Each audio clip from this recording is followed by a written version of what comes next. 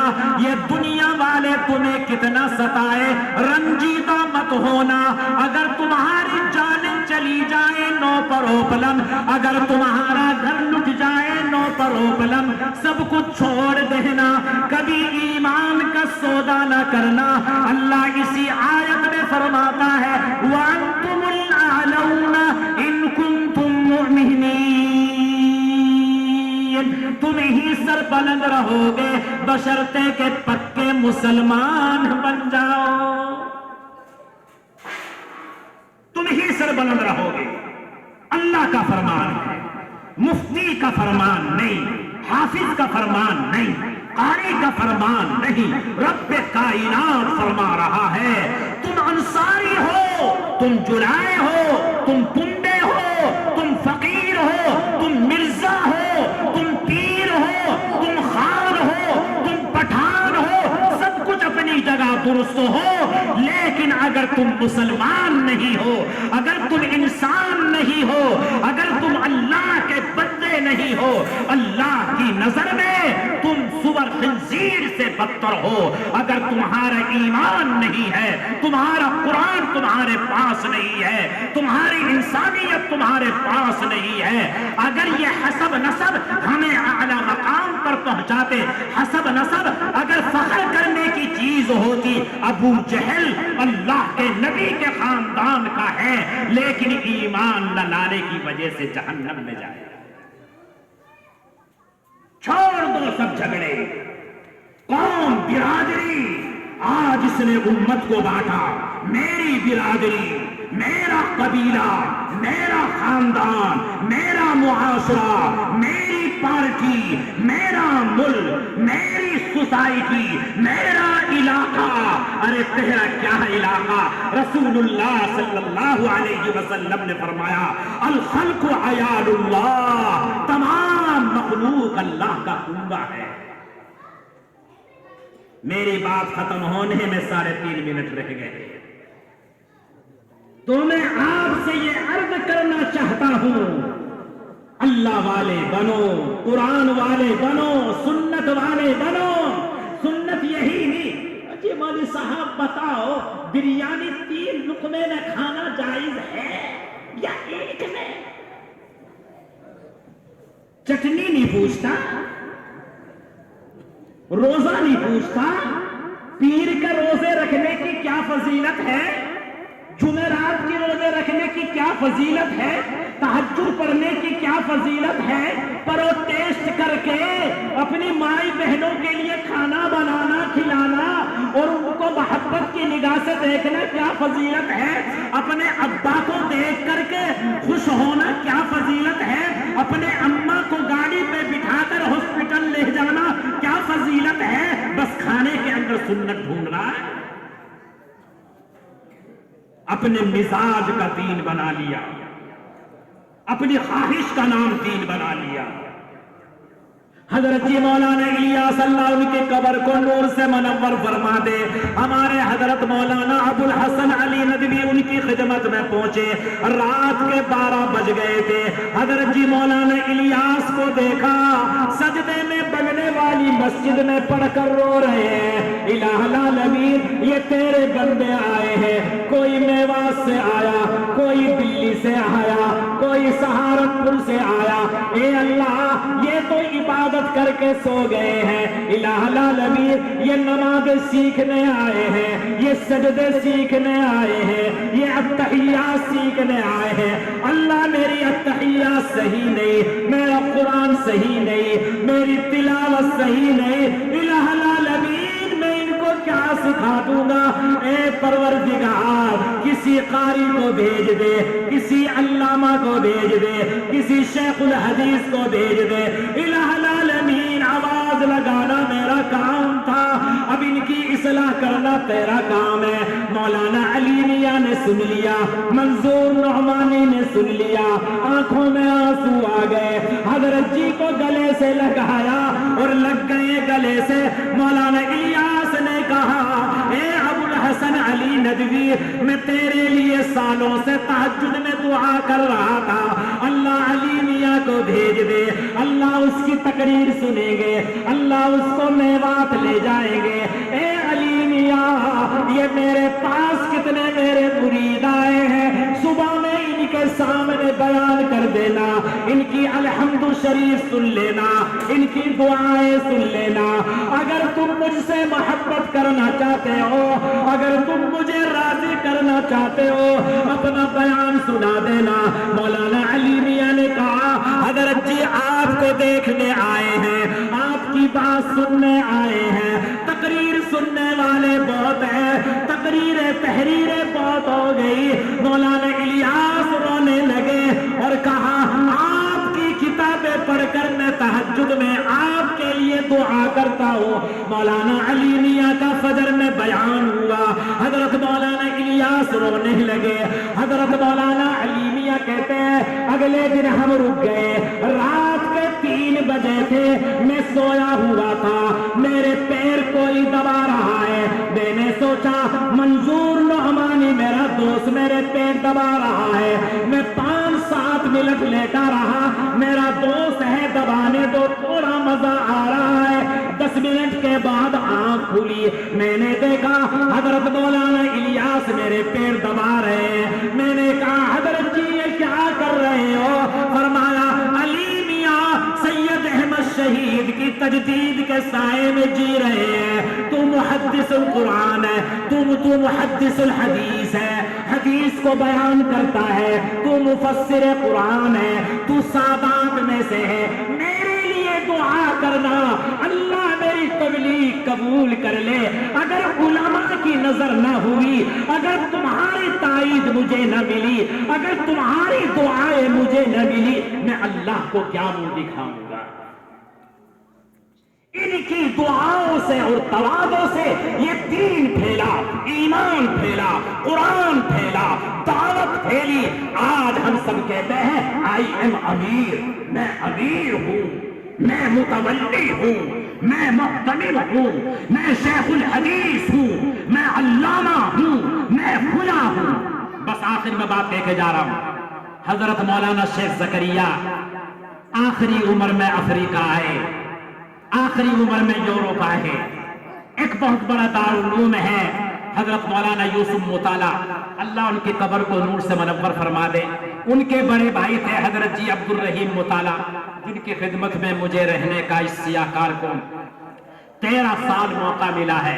مولانا یوسف مطالعہ سے بھی تعلق۔ بہرحال حضرت شیخ جب لندن گئے، ان کے دارالعلوم میں جلسہ تھا، جیسے جلسہ چل رہا ہے، حضرت جی اسٹیج پر بیٹھے تھے، مولانا شیخ زکریا۔ تو مولانا یوسف مطالعہ نے کہا میرے شیخ یہ ہیں، وہ ہیں، فلاں ہیں، محدث ہیں، مفسر ہیں، بڑے شیخ ہیں۔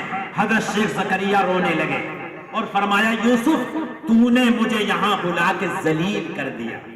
اسٹیج پہ کہا حضرت گستاخی کی معافی چاہتا ہوں، کیا ہوا؟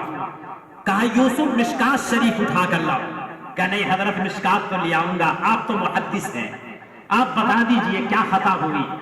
حضرت شیخ نے کہا رو کے ارے یوسف تو نے حدیث میں نہیں پڑھا اللہ کبھی اپنے دین کا کام فاسق فاجر سے بھی لے لیتا ہے، میرا ایمان پر خاتمہ ہونے دے، اگر ایمان پر خاتمہ ہو گیا تیری تعریف کرنا صحیح ہے، اگر ایمان پر خاتمہ نہ ہوا تیری تعریف میرے کوئی کام نہیں آئے گی۔ اور یہ شعر پڑھا ایسے رہیں کہ ویسے رہیں، ایسے رہیں کہ ویسے رہیں، وہاں دیکھنا ہے کہ کیسے رہے۔ یہاں تم مجھے حافظ کہتے رہے، شیخ الحدیث کہتے رہے، علامہ کہتے رہے کل قیامت کے دن اللہ کہہ دے مزہ تو جب ہے. لہذا شیخ زکریا نے ہمیں اس بات میں یہ تعلیم دی، اپنے ایمان کو بچا کر لے جاؤ، اپنی نمازوں کو بچاؤ، تواضع اختیار کرو، نماز پڑھو اللہ سے ڈرو، قرآن پڑھو اللہ سے ڈرو، چلے لگاؤ اللہ سے ڈرو، خدمت کرو اللہ سے ڈرو، روزہ رکھو اللہ سے ڈرو، زکات دو اللہ سے ڈرو، مدرسے بناؤ اللہ سے ڈرو، خدمت خلق کرو اللہ سے ڈرو. ایمان کے ساتھ ہم دنیا سے چلے جائیں اور جو بھی کچھ حالات پیش آ رہے ہیں ان پر صبر کرو، اللہ سے مانگو، دعاؤں کا اہتمام کرو. آج کل حضرت مولانا رابع صاحب یہ فرما رہے 5 باتیں ہر مسلمان کو کرتے رہنا چاہیے. 5 وقت کی نماز پڑھے، کہو انشاءاللہ پڑھیں گے. نمبر 2 بندوں کے حق ادا کرتا رہے. نمبر 3 حلال کھائے. نمبر 4 والدین کی پوری خدمت کرے. نمبر 5 جب رات میں سویا کرے 2 رکعت پڑھ لے، اللہ جتنے گناہ ہو گئے معاف کر دے اور جو اچھے کام ہوئے قبول کر دے. حضرت جی رابع صاحب کہہ رہے ہیں یہ بات علی میاں نے ان کو بتائی، حضرت علی میاں کو شاہ عبد القادر رائے پوری نے بتائی، یہ بات حضرت شاہ عبد الرحیم کو بتائی مولانا گنگوہی نے. مولانا گنگوہی کو یہی باتیں، اسی طرز کی باتیں ان کے شیخ نے بتائی.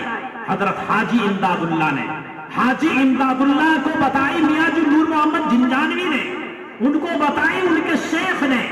آج میں نے آپ کو یہاں جلسے میں بتا دی کتنی آسانی سے، نہ محمد پور آنا پڑا، نہ افریقہ جانا پڑا، اور یہ جلسے میں قاری صاحب کی برکت سے پروردگار مجھے آپ کو کہنے سننے سے زیادہ عمل کی توفیق عطا فرمائے. تو یہ ہماری تمہید تھی. میں نے تو بات شروع کی تھی کہ اللہ تبارک و تعالی قرآن میں فرما رہا ہے ہم نے قرآن کو نازل کیا، ہم ہی اس کی حفاظت کریں گے. حدیث شریف پڑھی تھی تم سب میں بہتر وہ ہے جو قرآن سیکھے اور قرآن سکھائے. بس میں اس شعر کے ساتھ آپ سے رخصت ہو رہا ہوں. سبق پھر پڑھ صداقت کا، عدالت کا، شجاعت کا، لیا جائے گا تجھ سے کام دنیا کی امامت کا. حضرات علماء کرام تشریف لائیں گے، ان کے بیانات سے آپ مستفید ہوں. پھر دعا تک بیٹھے، بچوں کی ماشاءاللہ دستار ہوگی. اپنے بچوں کو قرآن کی طرف بڑھائیں، عالم بنائیں، عالمہ بنائیں، قاری بنائیں. مرنے کے بعد یہی کام آئے گا. مزید اس کی فضیلت پر ہمارے بعد آنے والے مقررین انشاءاللہ تفصیل سے روشنی ڈالیں گے. آمین یا رب العالمین. وآخر دعوانا ان الحمدللہ رب العالمین. ماشاءاللہ اللہ تبارک و تعالی حضرت والا کی عمر میں، صحت میں، علم میں برکت عطا فرمائے. اللہ تعالیٰ ان کا سایہ تا دیر ہمارے سروں پر قائم اور دائم فرمائے. جس انداز میں اور جس اسلوب کے ساتھ انہوں نے قرآن و احادیث کی باتیں ہمارے سامنے بیان کی ہے، ان کی باتوں کو سن کر ہمارے سوئے ہوئے جذبات اور ایمانی تقاضے جاگ گئے ہیں. ہمیں تھوڑا بہت احساس ہوا ہے کہ یقیناً ہماری زندگی غفلت میں گزر رہی ہے اور قرآن و احادیث کے معیار پر کھری نہیں اترتی ہے. یقیناً یہ بات روز روشن کی طرح واضح ہے کہ جتنا ظلم قرآن کریم پر کیا گیا ہے، دنیا میں کسی بھی قوم پر یا کسی بھی کتاب پر یا کسی بھی بستی پر اتنا ظلم نہیں کیا گیا جتنا خود مسلمانوں نے قرآن کریم پر ظلم کیا ہے. ہمارا معیار اور ہمارا مزاج اور ذہن یہ ہے کہ ہر چیز کی برتری کو اور اس کی کمتری کو پیسوں کے معیار پر وزن کرتے ہیں. تو اللہ تبارک و تعالی ہم سب کو صحیح سمجھ عطا فرمائے. معزز سامعین کرام، ابھی ہمارے روبرو حضرت استاد مفسر قرآن